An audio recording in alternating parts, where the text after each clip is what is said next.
वामहरू एक ठाउँ भयो भने नेपाली कांग्रेसको अवस्था 74 कै हुन्छ। मतलब राजनीतिक कर्मीले विशेष गरी पुरानो पुस्ताको नेताहरूले आफूलाई जे अनुकूल हुन्छ, आफू जसरी चर्चामा आउन सक्छु, आफ्नो अस्तित्व जसरी हुन्छ त्यसरी जोगाउन खोजिरहनु भएको छ हैन। वामदेव गौतमजी एमालेमै हुनुहुन्थ्यो, अब त्यहाँ छोडेर फेरि नयाँ पार्टी खोल्नुभयो र उहाँले वाम एकता भनेर भन्नुभयो। अब त्यो विषय अरूले उठाएको थिएन, उहाँले उठाउँदा चाहिँ आफू एउटा केन्द्र बन्न सकिन्छ भन्ने मलाई लाग्यो होला हैन। अब त्यो वाम एकता नभएको होइन, 74 सालमा वाम एकता भएर भएको। फेरि यो वाम भनेर यो उहाँहरू व्यवहारले वाम हुनुहुन्छ कि हैन, उहाँको नीति सिद्धान्त दस्तावेजहरूले वाम हुनुहुन्छ कि देखाउँछ कि यो के हो यो वाम भनेको हैन। उहाँहरूको दैनिकीले वाम देखाउँछ कि हैन, यो अलमलको वाम हो, यो खानपानले लगाइले वाम देखाउँछ कि उहाँहरू कसरी वामपन्थी हो, कसरी कम्युनिस्ट हो हैन। संसदमा गएर विचार नमिल्नेहरू भनिएकाहरू मिल्दा पनि केही आपत्ति नहुने, उनीहरू चुनावमै मिल्छन् भने आपत्ति गर्न किन पर्यो। तर कुरा के हो भने मिल्ने उद्देश्य के हो? चुनावमा मिल्दा चाहिँ चुनाव जित्नका लागि मात्रै म मिलेको हुँ भन्नु पाइँदैन, भन्नु हुँदैन। म यो उद्देश्य प्राप्तका निम्ति, यो जनताको स्वार्थ पूरा गर्नका निम्ति, यी एजेन्डाहरू पूरा गर्नका निम्ति मिलेको हुँ। आउनुपर्छ मैले कहाँ भने? मैले त कांग्रेस मात्रै आउनुपर्छ भन्छु, कांग्रेसका उम्मेदवारले जित्नुपर्छ भन्छु, त्यो त मेरो कुरा हो नि। तर विधि व्यवस्थाको कुरा के हो भने स्वतन्त्र उठ्न पाउन्न भन्ने छैन। स्वतन्त्रले जनताको मन जित्यो भने उनीहरूले जित्न पाउँदैन पनि भनेको छैन, जित्दैनन् भन्ने पनि होइन। जसले भोट दिन्छ, जसलाई भोट दिन्छन्, जनताले जसलाई पत्याउँछन् त्यसैले जित्ने हो। त्यसकारणले मैले जित्ने, मेरो पार्टीले जित्ने प्रयत्न मैले गर्ने हो हैन। मैले प्रयत्न गर्नका निम्ति स्थानीय चुनावमा जे जस्तो गतिविधिहरू देखियो, जहाँ जहाँ कमी कमजोरीहरू देखियो, ती कुराहरूलाई मैले ख्याल गर्ने हो, मेरो पार्टीले ख्याल गर्ने हो, समीक्षा गर्ने हो, त्यसलाई सच्याएर अगाडि बढ्ने हो। माओवादीले पनि मानेको छ, एमालेले पनि मानेको छ, माओवाद मान्नेले पनि मानेको छ, मार्क्सवाद मान्नेलाई पनि मानेको छ हैन, लेनिनवाद मान्नेले पनि मानेको छ। त्यसैले त्यसमा अब उहाँहरू कम्युनिस्ट नै हो, जडवादी नै हो, माओवादी नै हो हैन, लेनिनवादी नै हो भनेर हामी भनिरहन चाहदैनौँ। त्यति धेरै कम्युनिस्टको छाया उहाँहरुमा देख्नु भएको छैन होइन। मैले त संविधान मानेको आधारमा उहाँहरूको संविधान प्रतिको निष्ठा प्रतिबद्धता छ भने अब यो कम्युनिस्टै हो भनेर भचाइरहने, कर्नरमा पुर्याइरहने कुरा चाहिँ स्वाभाविक होइन। अब त्यो आवश्यकता छैन, गठबन्धनले गर्न नमिल्ने, त्यस्तो चाहिँ सैद्धान्तिक हिसाबले छुवाछुतै गर्नुपर्ने स्थिति पनि होइन। भइसकेको छ 60-40 को भागभण्डा हुनुपर्छ, हामीले 40% पाउनुपर्छ भनेर शेखर समूहको नेताहरूले बताउन थालिसक्नु भएको छ। मतलब त्यो कुरा चाहिँ हामीले प्र्याक्टिस पनि गर्यौं, त्यो कुरा स्वाभाविक होइन।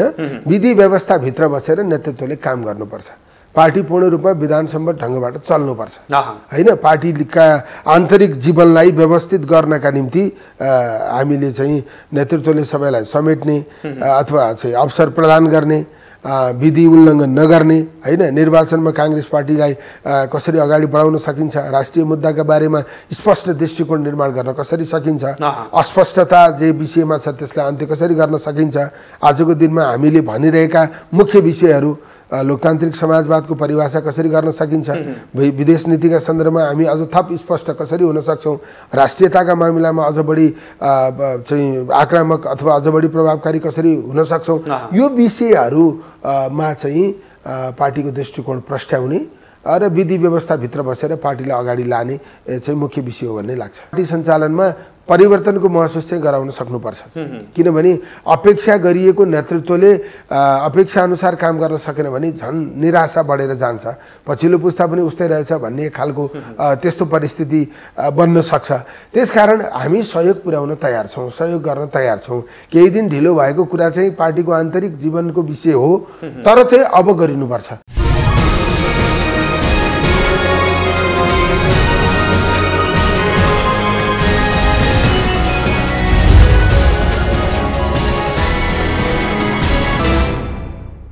आदरणीय दर्शकबिन नमस्कार, आजको सन्दर्भ कार्यक्रममा यहाँहरूलाई हार्दिक स्वागत छ।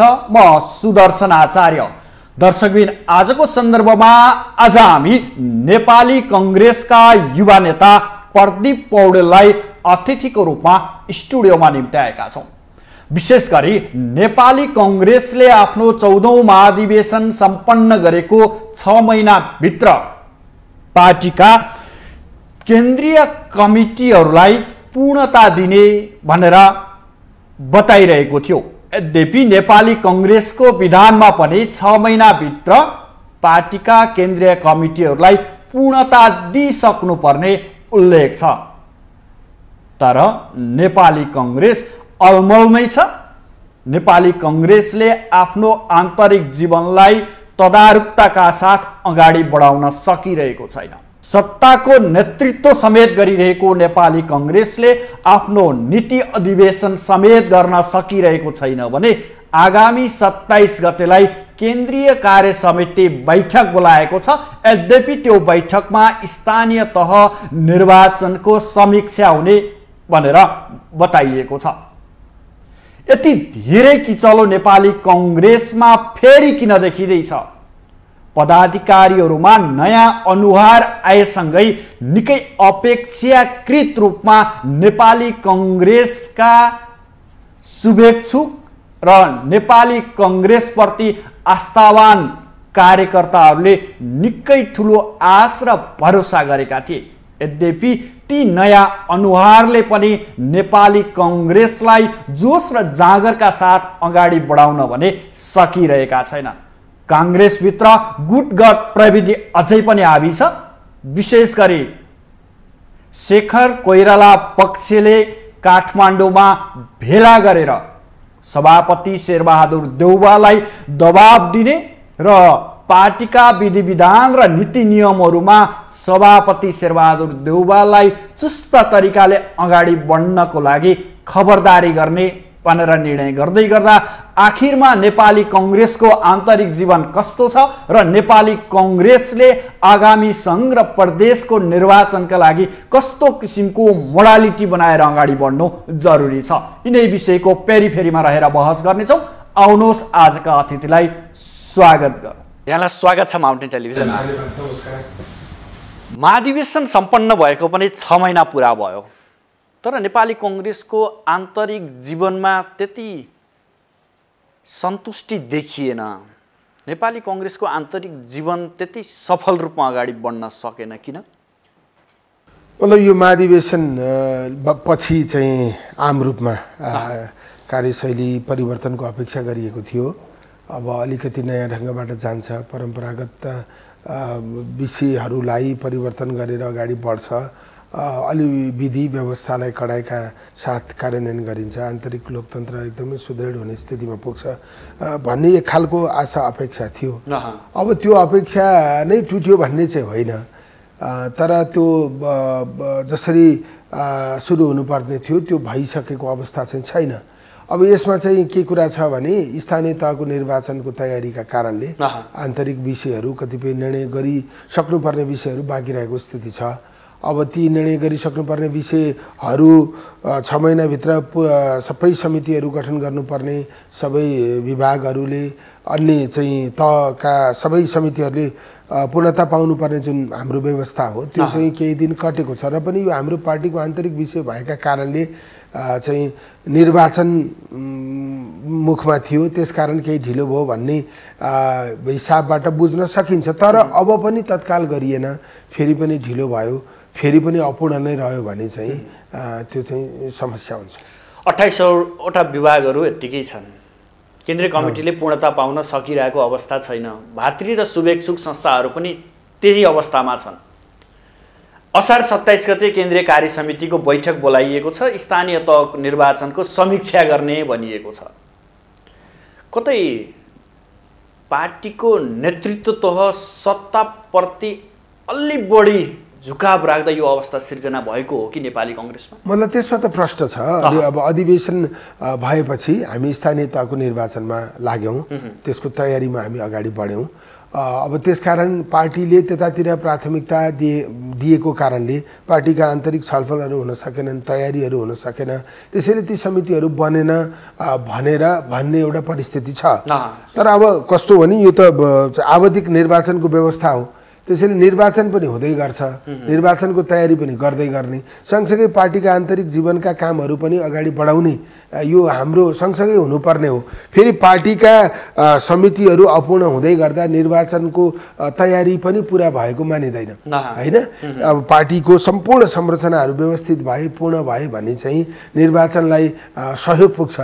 त्यसैले निर्वाचन तयारीका लागि पनि पार्टीका सबै कामहरू समयमा हुन आवश्यक छ। अब र पनि स्थानीय तहको निर्वाचनका कारणले आपसमा छलफल गर्ने समय भएन, त्यसकारण निर्वाचनपछि हुन्छ भन्ने फेरि पनि अपेक्षा छ। त्यसैले निर्वाचनपछि अर्को निर्वाचन आउनुभन्दा अगाडि यो बीचमा चाहिँ हामीले पार्टीको आन्तरिक कामहरू सम्पूर्ण रूपमा सकिसकेको हुनुपर्छ।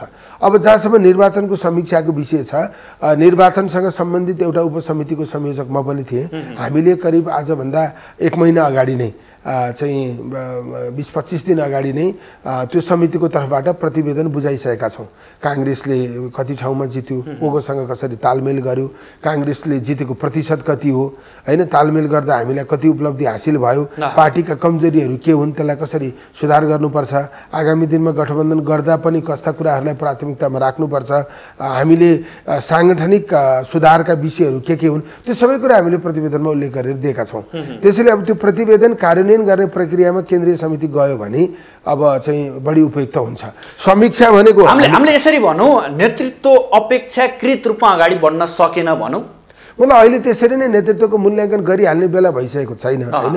म पनि एउटा मुख्य पदमा प्रतिस्पर्धा गरेको व्यक्ति हो। त्यसैले आलोचनाका लागि आलोचना गर्ने भन्दा पनि अब के भने ढिलो भयो हैन, तर ढिलै भए पनि अलिकति पार्टी सञ्चालनमा परिवर्तनको महसुस चाहिँ गराउन सक्नुपर्छ। किनभने अपेक्षा गरिएको नेतृत्वले अपेक्षा अनुसार काम गर्न सकेन भने झन् निराशा बढेर जान्छ, पछिल्लो पुस्ता पनि उस्तै रहेछ भन्ने खालको त्यस्तो परिस्थिति बन्न सक्छ।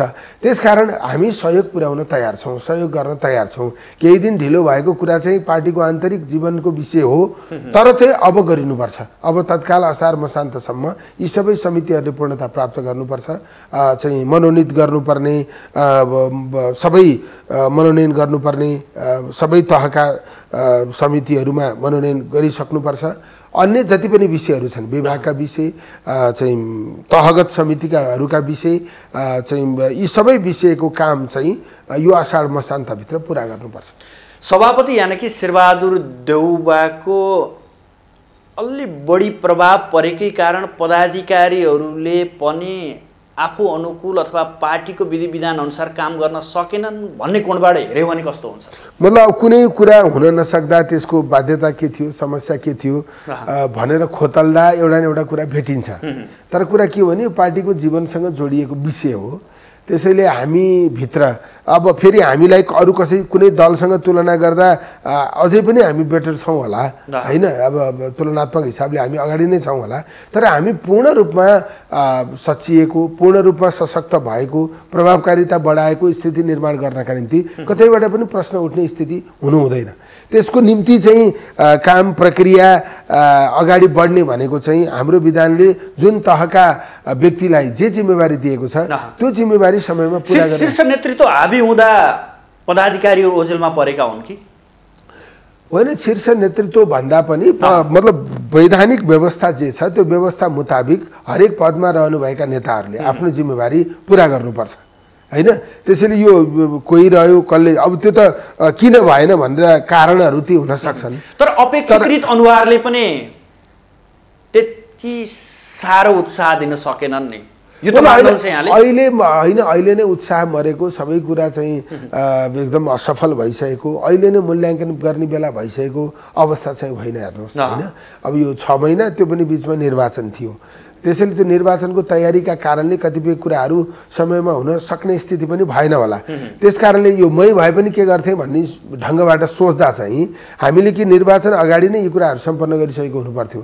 अब निर्वाचन आइसकेपछि बाँकी रहेका कामहरू तत्क्षण सम्पन्न हुन सकेनन्। तर निर्वाचन सम्पन्न भइसकेपछि अब आपसी छलफल गरेर, समझदारी गरेर, वृहत एकता निर्माण गरेर जो साथीलाई जहाँ अवसर दिन मिल्छ त्यो चाहिँ खोजेर त्यसअनुसार छलफल अगाडि बढाएर सबै साथीहरूलाई जिम्मेवारी दिने, सबै समितिहरूलाई पूर्णता दिने, अब अर्को निर्वाचन समयमै तयारी गर्ने, त्यो प्रक्रिया अगाडि बढाउनुपर्छ भन्ने लाग्छ। 14औं महाधिवेशन ताका यहाँहरूले भन्नुहुन्थ्यो अब पार्टीमा गुट उपगुट र समूहहरू रहँदैनन् भन्नुहुन्थ्यो। यसकै कारण पनि यो अवस्था सिर्जना भयो कि अथवा पार्टीलाई अलि असहजता पैदा भयो कि? मतलब होइन, हामीले गुट उपगुट रहँदैन भनेनौँ, मैले भनिनँ होइन। राजनीतिक दलभित्र गुट विहीनताको स्थिति हुँदैन होइन। तर अब पहिले के भनिने गरिन्थ्यो भने अब यो भागबन्डा माग्नु हुँदैन होइन। यो चाहिँ विधि व्यवस्थाले जे निर्धारण गरेको छ त्योभन्दा बाहिर गएर व्यक्तिहरूलाई कम्प्रोमाइज गर्ने, व्यक्तिहरूसँग लेनदेन गर्ने होइन, गुट व्यवस्थापनका निम्ति विधिभन्दा बाहिर गएर काम गर्ने स्थिति चाहिँ हुनु हुँदैन, त्यो चाहिँ भनिएको होइन। अब सभापतिले अब महामन्त्रीले अथवा अरू पदाधिकारीहरूले जे जिम्मेवारी विधानता प्राप्त गर्नुभएको छ त्यो जिम्मेवारी अनुसार काम समयमा सम्पन्न गर्ने होइन, चाहिँ न्यायोचित ढङ्गले निर्णयहरू गर्ने, स्वाभाविक निर्णय भएको महसुस गराउने र पार्टीको प्रभावकारिता चाहिँ विस्तार गर्ने, सङ्गठन विस्तार गर्ने, मुख्य कुरा त त्यही नै हो। त्यसैले अब गुट व्यवस्थापनका निम्ति विधिभन्दा बाहिर गएर भागभन्डा गर्ने, त्यसको आधारमा चाहिँ फेरि चाहिँ भनौँ न पार्टीभित्रको चाहिँ व्यवस्थापन भयो भनेर भन्ने स्थिति चाहिँ हुनुहुन्न, यसो चाहिँ गरिनुहुन्न। चाहिँ विधि प्रधान हो, विधिले जे निर्धारण गरेको छ त्यसअनुसार चाहिँ कामहरू अगाडि बढ्नुपर्छ। कुनै व्यक्तिको व्यवस्थापनको विषय भन्दा पनि विधि अन्तर्गत बसेर व्यवस्थापन गर्ने विषय चाहिँ हुनुपर्छ भनेर हामीले कुरा उठाएको। यसको लागि खबरदारी पनि त भएन नि भने मैले भने नि, यो सबै गर्ने बेला भइसकेको, एकदम घर्किसकेको, एकदमै 3 वर्षको डिलमा पुगेको अवस्था होइन। यसमा चाहिँ नेतृत्वले एक्सक्युज कहाँनिर पायो भन्दा निर्वाचन संकेत त हुन्छ नि भने निर्वाचन होइन, मतलब निर्वाचनमा हामीले अब एकदम अपेक्षाकृत परिणाम प्राप्त नगरे पनि निर्वाचनमा एकदमै धेरै आलोचना गर्ने स्थिति पनि बनेन होइन।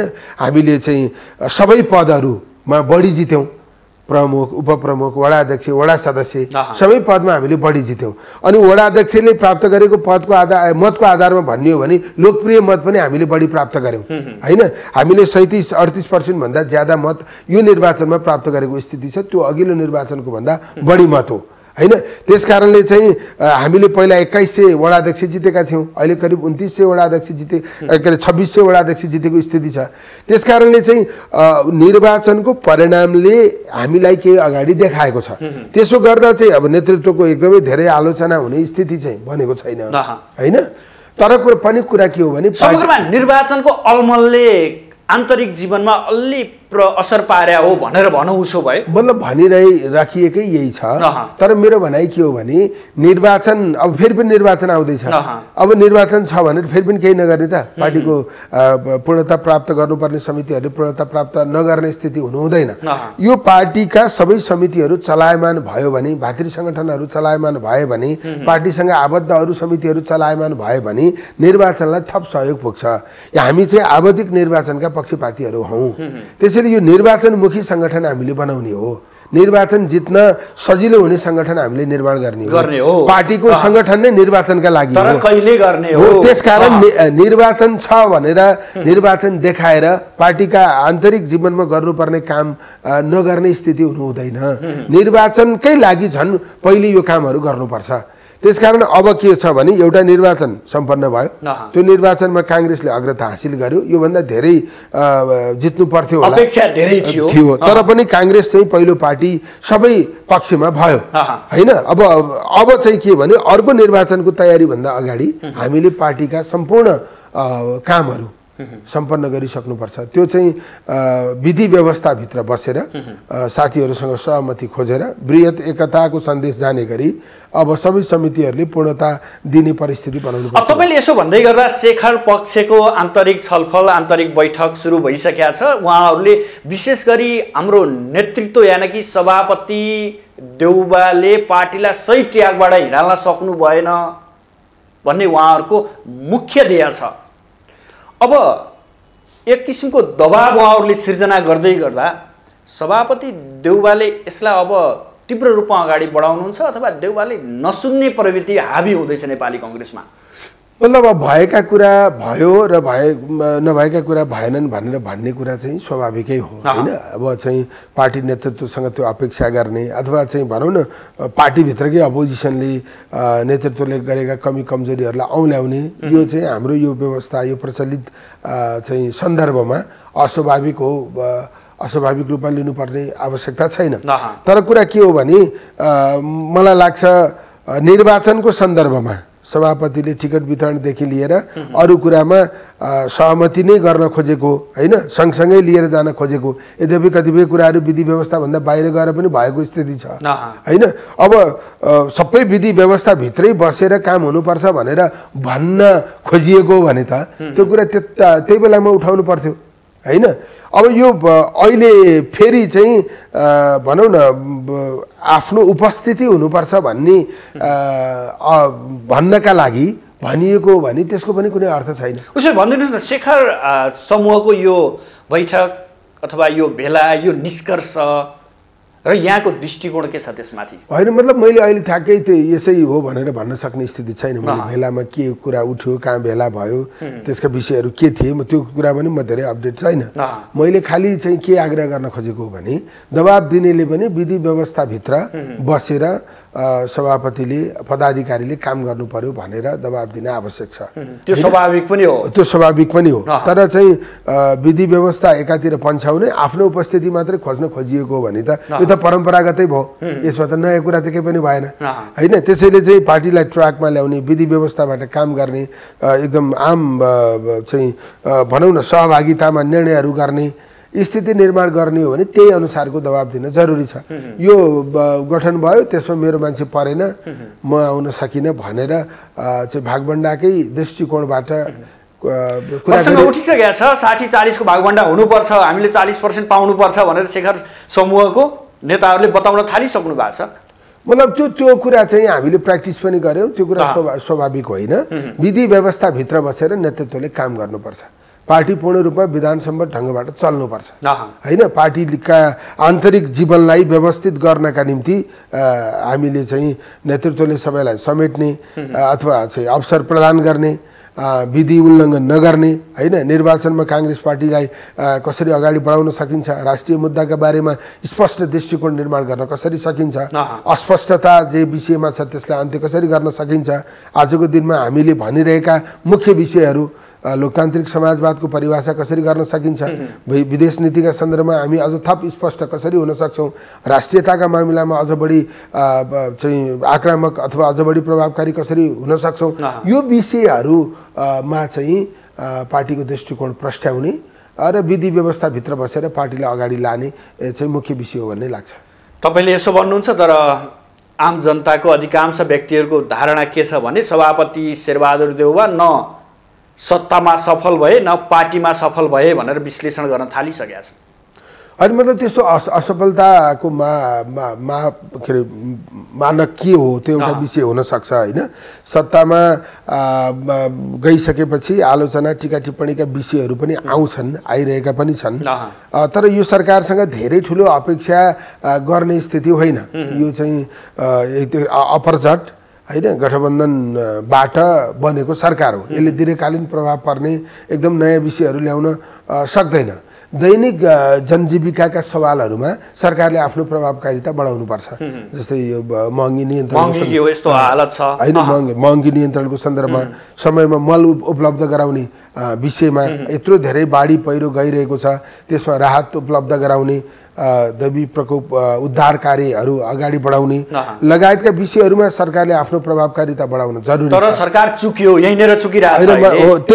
त्यसकारण अब यो एकदमै दीर्घकालीन रूपमा सरकारले नयाँ योजना ल्याउने चाहिँ एकदम समृद्धि हासिल गर्ने गरी अगाडि बढ्ने स्थिति छैन र त्यो अपेक्षा गरिराखिएको स्थिति पनि होइन।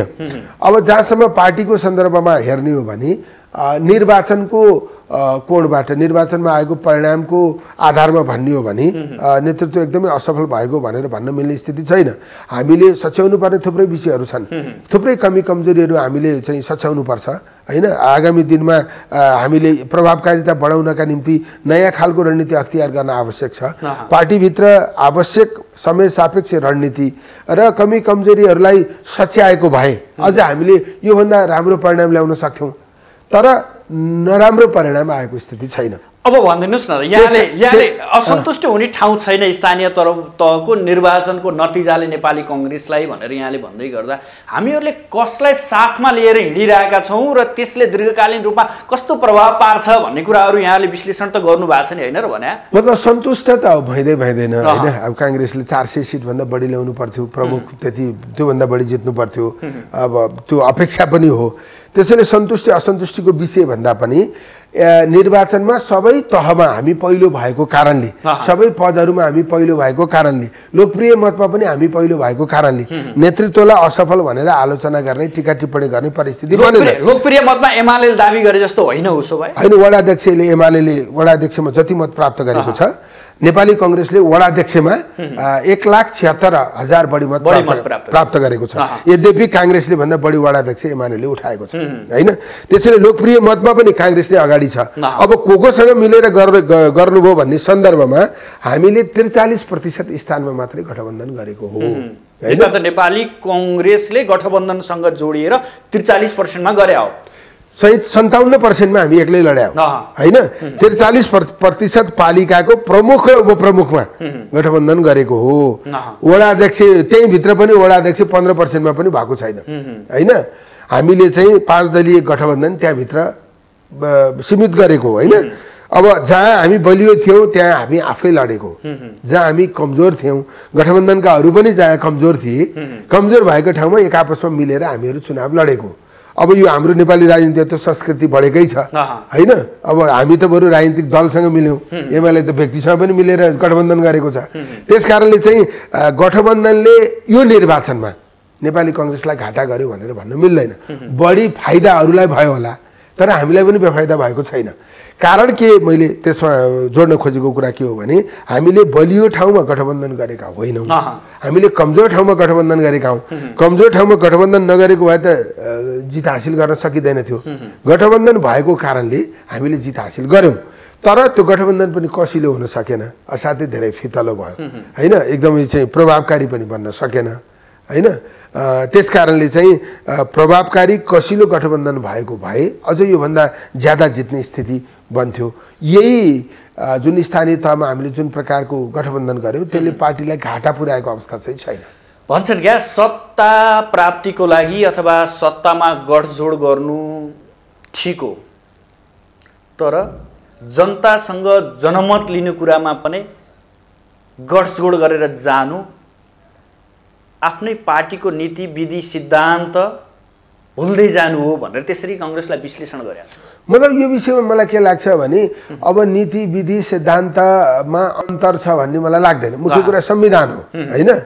नेपालको संविधान बहुदलीय लोकतान्त्रिक संविधान, संघात्मक राज्य संरचना भएको संविधानलाई चाहिँ माओवादीले पनि मानेको छ, एमालेले पनि मानेको छ, माओवाद मान्नेले नि मानेको छ, मार्क्सवाद मान्नेलाई नि मानेको छ हैन, लेनिनवाद मान्नेले नि मानेको छ।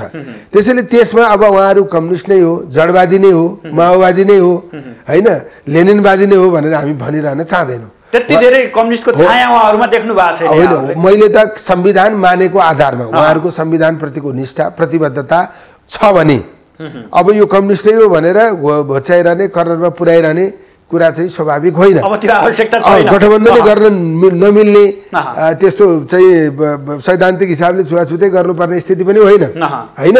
तर यस्तो खालको गठबन्धन जो गणितमा मात्रै आधारित छ हैन, सिट बढी जित्ने कसैलाई हराउने विषयमा मात्रै आधारित छ, यो गठबन्धन जनतासँग जोडिँदैन। जनतासँग गठबन्धनलाई जोड्ने हो भने निश्चित प्रतिबद्धताहरू आउनुपर्छ, साझा मुद्दाहरू आउनुपर्छ हैन। हामीले यो काम गर्नका निम्ति हामी मिलेका हौँ, एक्लै गर्नुभन्दा मिलेर गर्न सजिलो हुन्छ हैन। राजनीति विभाजित गर्नुभन्दा राजनीतिलाई सङ्गठित गर्ने कुरा चाहिँ हामीले उपलब्धि हासिल गर्नका निम्ति सहज हुन्छ। हामीले अब सरकार सञ्चालन गर्दा 5 वर्ष हामीले सरकार सञ्चालन गर्न पायौँ भने हामीले यो काम गर्छौँ।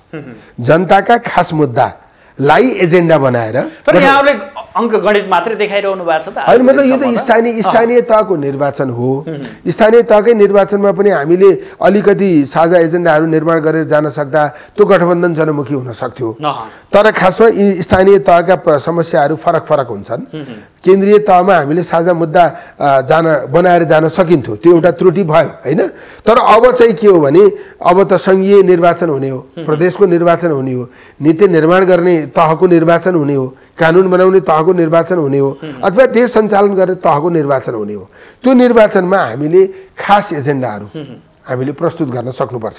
नेपालको संविधानलाई पूर्ण रूपमा हामी कसरी कार्यान्वयन गर्छौँ, यो राजनीतिक व्यवस्थालाई जनसेवामुखी हामीले कसरी बनाउन सक्छौँ, सरकारको राज्यको संरचनाहरूलाई चाहिँ कसरी प्रभावकारी बनाउन सक्छौँ, भ्रष्टाचारको अन्त्य गर्नका निम्ति हामीले के गर्न सक्छौँ, पूर्वाधार विकासका निम्ति हामीले के गर्न सक्छौँ, हामीले हाम्रो आन्तरिक स्रोत र साधनलाई परिचालन गर्नका निम्ति हामीले के गर्न सक्छौँ, यहाँ उद्योग धन्दा कल कारखाना बढाउन लगानी मैत्री वातावरण निर्माण गर्नका निम्ति हामीले के गर्न सक्छौँ, रोजगारीको अवसर सिर्जना गर्नका निम्ति हामीले के गर्न सक्छौँ। यी त सब आदर्शका कुरा हुन् जस्तो लाग्न लाग्यो। आजभोलि त तपाईँहरू नेताहरूले बोल्ने यी शब्दहरू सबै आदर्शको लागि मात्रै बोलिन्छ, जनताको पपुलारिटीको लागि मात्रै बोल्छन् नेताहरू भन्ने भ्रम त परिसकेको छ जनतालाई।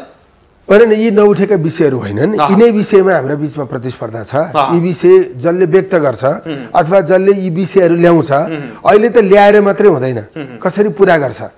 त्यसैले जनताले बुझिने गरी सुनिने गरी एजेन्डा थाहा पाएन भने होइन मत प्राप्त हुँदैन भन्ने कुरा चाहिँ प्रमाणित भइसकेको छ। तर आजको दिनमा नेपाली कङ्ग्रेसले तत्कालीन फाइदालाई मात्रै बोकेर हिँड्यो, दीर्घकालीन रूपमा नेपाली कङ्ग्रेस र पार्टी विधि विधानलाई सम्झिएन भन्ने आरोप पनि त यहाँहरूमाथि हो नि। मतलब होइन, मतलब आरोपहरू आफ्ना ठाउँमा छन्। तत्काल दीर्घकालीन तत्कालका कतिपय विषयहरू पनि हुन्छन्, दीर्घकालीन कतिपय विषयहरू पनि हुन्छन्। त्यो कुरा सबै हामीले एजेन्डामा प्रश्न पार्नुपर्छ। हामीले तत्काल चाहिँ देशका निम्ति गर्नुपर्ने कुरा के हो, दीर्घकालीन योजनाभित्र बहुवर्षीय आयोजनाभित्र के कार्यक्रमहरू हुनुपर्छ, 15 वर्षको योजना कुन हुनुपर्छ, 10 वर्षको योजना कुन हुनुपर्छ, अबको 20 वर्षपछि नेपाललाई कहाँ पुर्याउन हामीले खोजेको, ती विषयहरूमा हामी प्रश्न हुन जरुरी छ।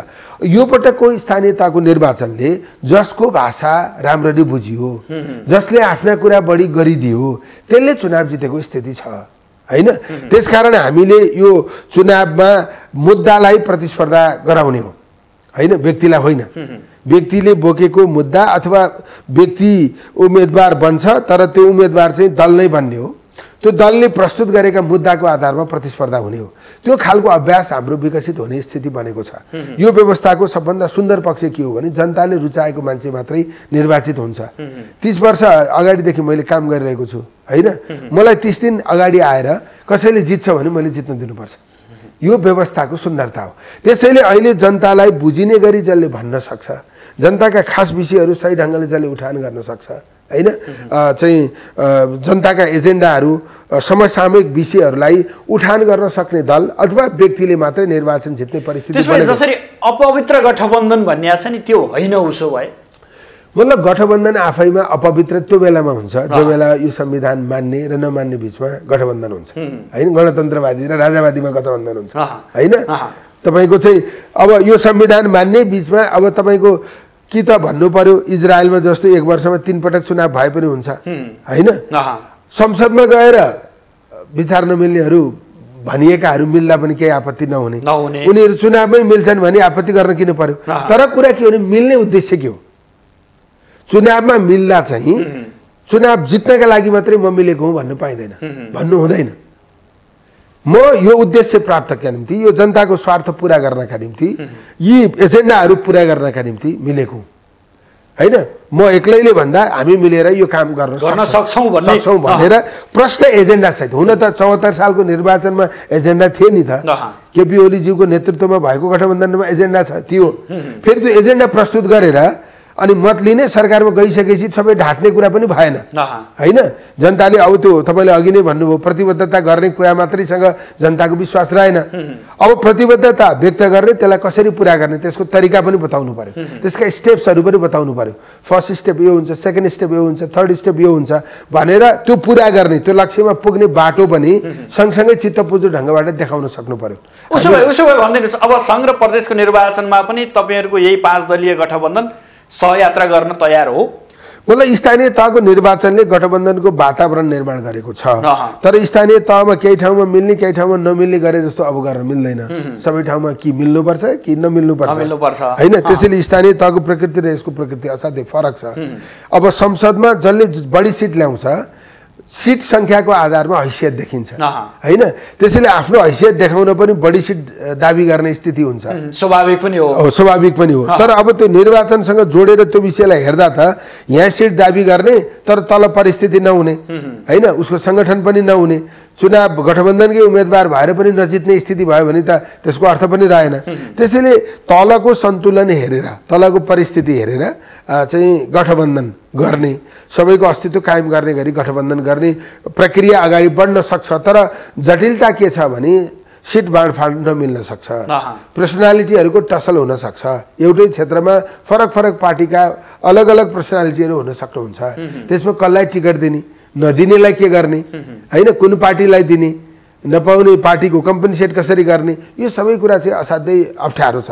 165 निर्वाचन क्षेत्रमा कसलाई कति दिने, 330 प्रदेशमा कसलाई कति दिने, यो कुरा चाहिँ असाध्यै जटिल छ। यो जटिलताका कारणले गठबन्धन एकदमै 100% हुन्छ भनेर भन्न पनि सकिँदैन, तर स्थानीय तहको निर्वाचनले वातावरण चाहिँ बनाएको देखिन्छ। नेपाली कङ्ग्रेसलाई बार्गेनिङको पोइन्ट बनाइरहेछ अहिले माओवादी केन्द्र र एकीकृत समाजवादी पार्टीले भनेर पनि विश्लेषण गर्न थालेको छ। अब माओवादी केन्द्र अथवा एकीकृत समाजवादी पार्टी उहाँहरू एक्लै निर्वाचनमा जान सक्नुहुन्न हैन।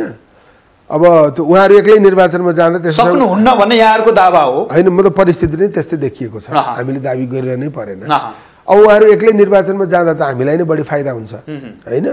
अब उहाँहरू एक्लै निर्वाचनमा नजाँदाको अवस्थामा हामी विरुद्ध हुने गठबन्धन पनि हामीले रोक्नु पर्यो हैन।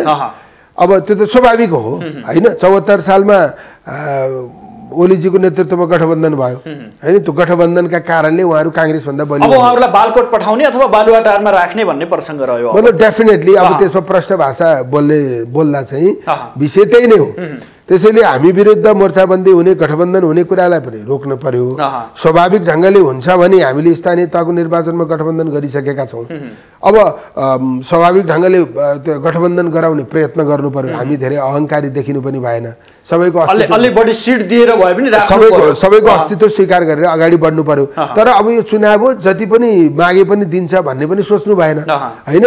आबद्ध दलहरूले आफ्नो स्थिति हेरेर आफ्नो सङ्गठन कहाँ छ हैन, त्यो त्यहाँ चाहिँ दाबी गर्नु पर्यो हैन। अब हामीले गठबन्धनले बोकेर मात्रै त चुनाव जितिँदैन नि, त्यो चुनाव लड्ने मान्छेको स्वाभाविकता पनि देखिनु पर्यो, ऊ त्यहाँ परिचित पनि हुनु पर्यो, उसको सङ्गठन पनि हुनु पर्यो, उसको दलको सङ्गठन पनि हुनु पर्यो। त्यसकारण यो सबै कुरालाई मध्यनजर गरेर गठबन्धनलाई व्यावहारिक बनाउने, निरन्तरता दिने। केपी ओलीको नेतृत्वको गठबन्धन असफल भयो, शेरबहादुर देउवाको नेतृत्वको गठबन्धनलाई सफल बनाउने प्रयत्न गर्ने काङ्ग्रेसको उद्देश्य हो। अब भनिदिनुहोस्, कति प्रतिशतसम्म दिँदा नेपाली कङ्ग्रेसलाई सहज हुन्छ गठबन्धनमा? मतलब हामीले प्र्याक्टिस स्थानीय तहको निर्वाचनमा पनि गरेका छौँ हैन। स्थानीय तहको निर्वाचनमा पनि करिब 60-40 कै हाराहारीमा हामीले जति ठाउँमा गऱ्यौँ त्यही अनुसार भएको जस्तो देखिन्छ। त्यसैले चाहिँ अब त्यही प्र्याक्टिसलाई तलमाथि अलिकति होला, तर त्यसैलाई नै इम्प्लिमेन्ट गर्ने परिस्थिति बन्छ कि मेरो एउटा व्यक्तिगत कुरा हो यो। अब स्थानीय तहको कुरा हेर्ने हो भने त माओवादी र समाजवादीले त के भनेको छ भने कङ्ग्रेसलाई फाइदा भयो, उनीहरूले चाहिँ आफूले जित्ने ठाउँमा एकल रूपमा लडे र नजित्ने ठाउँमा हामीसँग गठबन्धन जबरजस्त रूपमा अगाडि बढाएर उनीहरू चाहिँ अगाडि पुगे। अब यो अवस्था सिर्जना हुँदैन, हामी चाहिँ मान्नेवाला छैनौँ सङ्घ र प्रदेशको निर्वाचन। उहाँहरूले त्यस्तो भने जस्तो लाग्दैन, एक्लै काङ्ग्रेस मात्रै लडेको होइन, जित्ने ठाउँमा उहाँहरू पनि कतिपय ठाउँमा एक्लै लड्नु भएको छ। हाम्रो समझदारी नै मिल्ने स्थानीय तहमा मिल्ने ठाउँमा मिलाउने, महानगरपालिका उपमहानगरपालिका बाहेक स्थानीय तहबाटै मिल्ने ठाउँमा मिलाउने, नमिल्ने ठाउँमा मैत्रीपूर्ण प्रतिस्पर्धा गर्ने भन्ने सहमति भएको। प्रधानमन्त्रीको अफर आइसक्यो भन्ने चर्चाहरू नचलेका त होइन। अब भित्र अफर, अब जहाँ जसले जे दियो बढी जहाँ पाइन्छ त्यतै जानियो भने त्यो अर्कै कुरा हो होइन। तर अब व्यवहार गरेर सङ्गत गरेर हेरेर आइसक्नुभयो उहाँहरूले होइन। त्यसैले अब त्यही कुरा फेरि चाहिँ दोहोऱ्याउनेसँग जाने हो भने, त्यसैलाई कम्फर्टेबल फिल गर्ने हो भने त्यो अर्कै कुरा हो होइन। जहाँ जे भेटिन्छ, बढी कसरी भेटिन्छ त्यसअनुसार गर्ने हो भने त्यो अर्कै कुरा हो। तर स्थानीय तहको निर्वाचनको सन्दर्भ हेरेर भन्ने हो भने हामी पनि कतिपय ठाउँमा एक्लै लडेका छौँ, गठबन्धनमा आबद्ध अन्य दलहरू पनि कतिपय ठाउँमा एक्लै लड्नु भएको छ। अब जहाँ हामी मिलेका छौँ, मिलेको ठाउँमा चाहिँ यो अब तथ्याङ्कहरू हेर्दा 81 ठाउँमा माओवादीले प्रमुख प्राप्त गरेको थियो, त्यसमा 69 ठाउँमा माओवादीले जितेको छ। प्रतिशतको आधारमा सबैभन्दा बढी माओवादीले जितेको देखिन्छ गठबन्धन भएका स्थानीय तहहरूमा।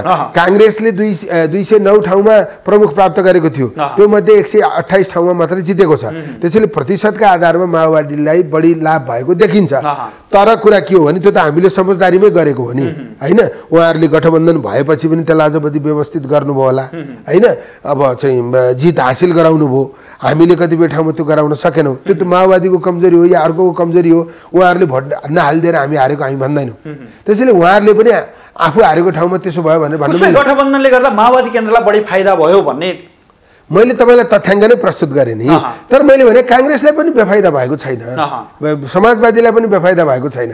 एक्लै लड्दा जितिने परिस्थिति थिएन, हामी मिलेर लड्यौँ, जति ठाउँमा जित्यौँ मिलेको कारणले त्यो सफलता हासिल भएको।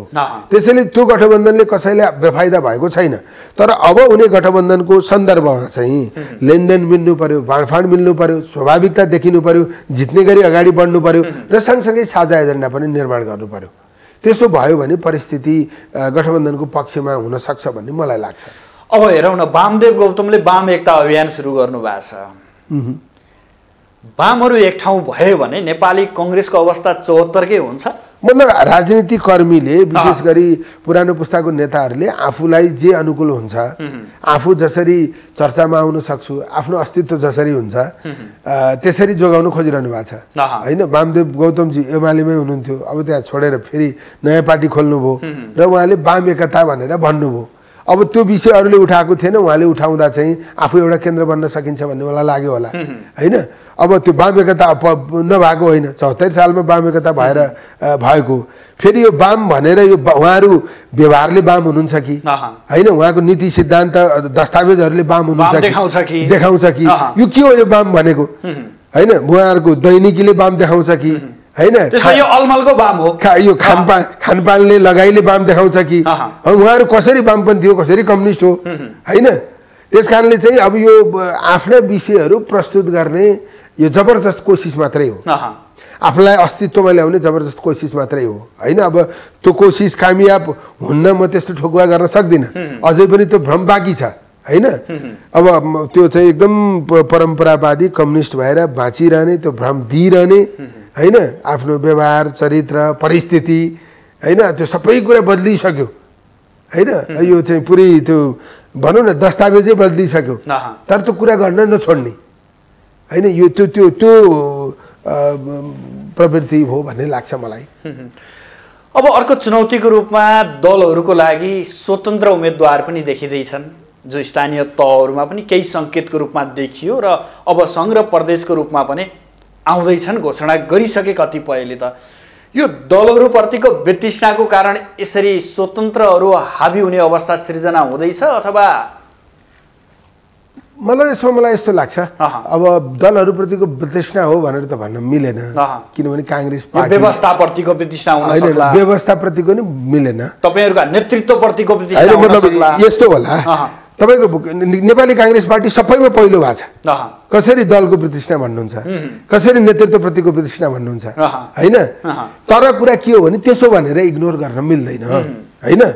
काङ्ग्रेसले चाहिँ अब मेयरमा नि सबैभन्दा बढी जितेको छ, उपमेयरमा नि सबैभन्दा बढी जितेको छ, वडाध्यक्षमा नि सबैभन्दा बढी जितेको छ। तपाईँलाई मैले त्यो अघि नै पनि भने। तर कुरा के हो भने अब टोटल सङ्ख्यामा हामीले बढी जितेका होला, त्यस कारण हाम्रो दलको अस्तित्व सङ्कटमा परेको छैन। पहिलो नै छ। त्यो अहङ्कार देखाउनु भन्दा कुरा के हो भने राजधानी जस्तो ठाउँमा हामी हारेका छौँ हैन। अब यसमा दुईटा पक्षहरू छन्। यो हामीले त जनतालाई मालिक बनाउने व्यवस्था ल्याएको हो नि हैन। लोकतान्त्रिक व्यवस्थाको पक्षबाट हेर्दा यो राम्रो कुरा हो हैन। जसलाई जनताले चाहे त्यसैले जित्यो। त्यो चाहे स्वतन्त्र होस्, स्वतन्त्र किन नहोस् हैन। उसको सङ्गठन पनि छैन, उसको कार्यकर्ता पनि छैन हैन, उसको विगत पनि छैन।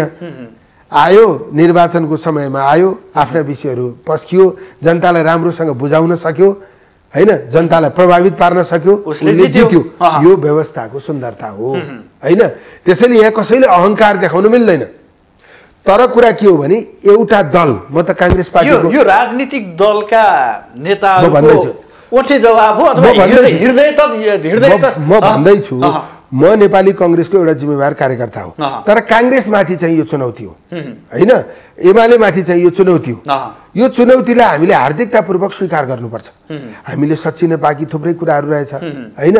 त्यसपछि हामीले प्रश्न हुन बाँकी थुप्रै कुराहरू रहेछ। हामीले भनिरहेको कुरालाई जनताले राम्ररी बुझेका रहेछन्, बुझाउनु पर्ने रहेछ। अझै बाँकी रहेछ। जनताका खास विषयहरूलाई हामीले आफ्नो एजेन्डामा प्रस्तुत गर्न सकेका रहेनछौँ, प्रस्तुत गर्न सक्नुपर्ने रहेछ हैन। धेरै ठुला कुरा गरेर के अर्थ रहेनछ, साना साना कुरामा ध्यान दिनुपर्ने रहेछ हैन। हामीले विगतमा काम गर्दा जनता सन्तुष्ट हुन सकेका रहन्छन्।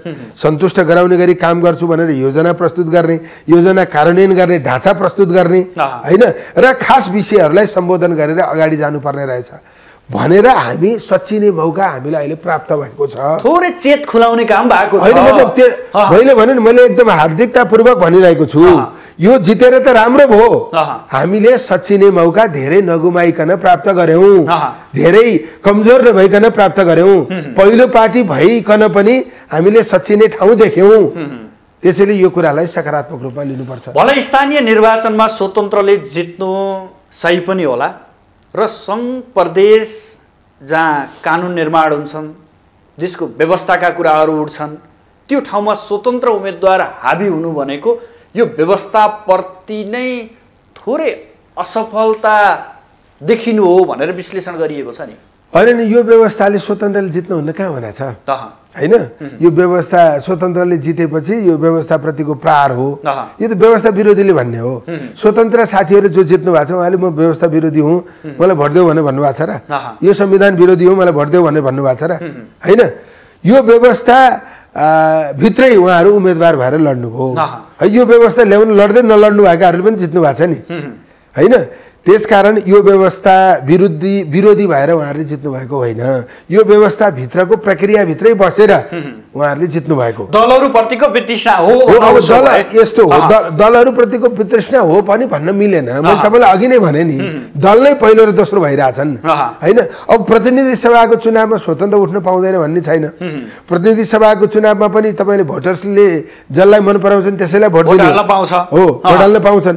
जनताले चाहे, भोटर्सले चाहे, मेरो त केही लाग्दैन, म हार्न सक्छु। आउनुपर्छ मैले कहाँ भने? मैले त कांग्रेस मात्रै आउनुपर्छ भन्छु, कांग्रेसका उम्मेदवारले जित्नुपर्छ भन्छु। त्यो त मेरो कुरा हो नि। तर विधि व्यवस्थाको कुरा के हो भने स्वतन्त्र उठ्न पाउन्न भन्ने छैन। स्वतन्त्रले जनताको मन जित्यो भने उनीहरूले जित्न पाउँदैन पनि भनेको छैन, जित्दैनन् भन्ने पनि होइन। जसले भोट दिन्छ, जसलाई भोट दिन्छन्, जनताले जसलाई पत्याउँछन् त्यसैले जित्ने हो। त्यसकारणले मैले जित्ने, मेरो पार्टीले जित्ने प्रयत्न मैले गर्ने हो हैन। मैले प्रयत्न गर्नका निम्ति स्थानीय चुनावमा जे जस्तो गतिविधिहरू देखियो, जहाँ जहाँ कमी कमजोरीहरू देखियो, ती कुराहरूलाई मैले ख्याल गर्ने हो, मेरो पार्टीले ख्याल गर्ने हो, समीक्षा गर्ने हो, त्यसलाई सच्याएर अगाडि बढ्ने हो। अब उसो भए अन्तमा भनिदिनुहोस्, प्रदीप पौडेल काठमाडौँ क्षेत्र नम्बर 3 को उम्मेदवार हो अथवा तनहुँको उम्मेदवार हो? हेर्नुहोस्, मलाई चर्चा यहाँको दुई ठाउँ चलिरहेछ। मलाई अब फेरि आजकल 3 को चर्चा हुन थालेछ, मलाई थाहा थिएन हैन। अब अलि अगाडि 5 को चर्चा थियो हैन। अब मेरो भनाइ चाहिँ के हो भने म पार्टीको इमानदार सिपाही हो हैन। पार्टीले खटाएपछि जहाँ कहीँ जाने कुरा स्वाभाविक हुन्छ। तर कुरा के हो भने म पहिल्यैदेखि जाने आउने गरेको, काठमाडौँमा लड्न खोज्दा त म 10 वर्ष अगाडि लड्न पाउँथेँ हैन। यहाँको पार्टीका साथीहरूले मलाई चाहिँ त्यो अवसर दिनुभएको थियो। मैले चाहिँ त्यहीँबाट प्रतित्व गर्ने कोसिस गरेको हो। योभन्दा अगाडि प्रदेशको चुनाव पनि म त्यहाँ लडेर 5 भोटले मात्रै म हालेको हो। त्यसैले मेरो इच्छाले हुन्छ भने मेरो तनहुँको क्षेत्र नम्बर 2 मै चुनाव लड्ने इच्छा छ हैन। अब अरू कुरा चाहिँ पार्टीले निर्णय गर्ने विषयमा आधारित हुन्छ। त्यसैले म अहिले चाहिँ तनहुँको क्षेत्र नम्बर 2 मै चुनाव लड्ने गरी तयारी गरिरहेको छु। आजको दिनसम्म तनहुँको क्षेत्र नम्बर 2 बाट चुनाव लड्ने गरी प्रतिनिधि सभामा चुनाव लड्ने गरी तयारी गरिरहेको त्यो मेरो इच्छा हो। अब सङ्घमा नउठ्ने, सङ्घमा उठ्ने, प्रतिनिधि सभा क्षेत्र नम्बर 2 को तनहुँबाट सङ्घीय क्षेत्रमा उठ्ने, प्रदेशमा नउठ्ने। प्रदेशमा नउठ्ने त मैले भनिसकेँ। प्रदेशमा म पहिले उठेको थिएँ। अब चाहिँ मतलब राष्ट्रिय राजनीतिमै योगदान पुर्याउन सकिन्छ भन्ने आफ्नो आत्मविश्वास हो। त्यस अर्थमा म सङ्घमा चुनाव लड्ने गरी तयारी गरिरहेको छु। अब अन्तिममा भनिदिनु, सङ्घ र प्रदेशको चुनावमा नेपाली कङ्ग्रेसका एजेन्डा के हुनुपर्छ? मतलब यो चाहिँ हामीले विगतमा प्रस्तुत गरेका कतिपय विषयहरूले पूर्णता प्राप्त गरेको छैन, एउटा विषय। दोस्रो विषय, हामीले नयाँ योजना कार्यक्रम चाहिँ नयाँ लक्ष्य फेरि निर्धारण गर्न आवश्यक छ। त्यसैले हामीले पुरा हुन सक्ने, हामीले चाहिँ राजनीतिलाई डेलिभर गर्न सक्ने स्थितिमा पुर्याउनु पर्यो। प्रशासनिक क्षमता विस्तार गरेर जनमैत्री प्रशासन विकास गर्नु पर्यो। यो भ्रष्टाचारलाई अन्त्य गर्नका निम्ति हामीले के गर्न सक्छौँ, सुव्यवस्था कायम गर्न हामीले के गर्न सक्छौँ, संवैधानिक अङ्गलाई स्वतन्त्र बनाउन, राजनीतिको छायाबाट मुक्त बनाउन के गर्न सक्छौँ, अख्तियारमा आफ्नो मान्छे राख्ने अनि ढुक्कले मनपरी गर्ने, त्यस्तो स्थिति अन्त्य गर्न के गर्न सक्छौँ, संवैधानिक निकायहरूलाई अङ्गहरूलाई चाहिँ स्वतन्त्र ढङ्गबाट अगाडि बढ्ने स्थिति हामीले कसरी बनाउन सक्छौँ, अनि यो संविधानलाई पूर्ण रूपमा कार्यान्वयन गर्नका निम्ति चाहिँ हामीले अरू थप कामहरू कसरी अगाडि बढाउन सक्छौँ र समृद्धिको लक्ष्य हामी कसरी हासिल गर्न सक्छौँ, जनतालाई सुखी कसरी बनाउन सक्छौँ, खुसी कसरी बनाउन सक्छौँ, यो बारेमा हाम्रो एउटा प्रष्ट ब्लुप्रिन्ट खाका आउन जरुरी छ। 5 वर्ष सरकार चलाउँदा हामी यसो गर्छौँ, हामीले 10 वर्ष 15 वर्षका दीर्घकालीन योजनाहरूलाई हामीले यसरी सुरु गर्छौँ हैन। नेपालको आर्थिक वृद्धि दर यति वर्षमा हामी यति पुर्याउँछौँ, नेपालको हाइड्रो चाहिँ त्यो अहिले जति उत्पादन भएको छ 5 वर्षमा हामीले वृद्धि गरेर यहाँ पुर्याउँछौँ, बाटाघाटा पूर्वाधार विकासमा हामीले के काम गर्छौँ, त्यो सबै कुराको फेरिस्त सक्ने जति बोल्छौँ, फेरिस्त हामीले प्रस्तुत गर्नुपर्छ र हामीले प्रस्तुत गरेको फेरिस्त यो खालि चुनाव जित्नका लागि मात्रै हो भन्ने हुनु हुँदैन। हामीले त्यो कार्यक्रम अथवा ती योजनाहरू पुरा गर्न स्रोत के हो, कसरी ल्याउँछौँ, तरिका के हो, कसरी गर्छौँ, त्यो कुरा पनि हामीले प्रष्ट ढङ्गले भन्न सक्नुपर्छ। त्यस्तो भन्न सकिएन भने अब यो चाहिँ 74 सालमा चाहिँ भनौँ न कतिपय राजनीतिक दलले एकदमै चाहिँ धेरै कुरा गर्छु भनेर भने, तर एकदम 2/3 सरकार चलाउँदा पनि त्यसको प्रारम्भ समेत भयो। यही अवस्थामा नेपाली काङ्ग्रेस नपुगोस् हो, त्यो नपुग्ने गरी जनताले विश्वास गर्ने परिस्थिति निर्माण गरेर हामी अगाडि बढ्नुपर्छ, त्यसको तयारी भइरहेको छ। हस्, आइदिनु भयो, आफ्नो महत्त्वपूर्ण समय र महत्त्वपूर्ण विचार अभिव्यक्त गर्नुभयो, यहाँलाई विशेष आभार। यो अवसर दिनुभयो, धेरै धन्यवाद। दर्शकबिन हामीसँग हुनुहुन्थ्यो नेपाली कङ्ग्रेसका युवा नेता प्रदीप पौडेल। उहाँसँग समग्रमा नेपाली कङ्ग्रेसको महाधिवेशन सम्पन्न भएको 6 महिना पुरा भइसकेको अवस्थामा नेपाली कङ्ग्रेसले किन आन्तरिक जीवनलाई पूर्णता दिन सकिरहेको छैन, किन नेपाली कङ्ग्रेसमा आन्तरिक किचलो बढ्दै गइरहेको छ, गुटगट भेलाहरूले प्रशय पाइरहेका छन्। अबको सङ्घ र प्रदेश निर्वाचनमा नेपाली कङ्ग्रेसको रणनीति कस्तो हुन्छ र गठबन्धनबाटै नेपाली कङ्ग्रेस निर्वाचनमा जाँदै गर्दा नेपाली कङ्ग्रेसलाई घाटा या नाफा, यिनै विषयवस्तुको पेरिफेरीमा रहेर बहस गरौँ। भोलि फरक विषयवस्तु र फरक अतिथिका साथ उपस्थित हुनेछु। आजलाई पनि बिदा दिनुहोस्, नमस्कार।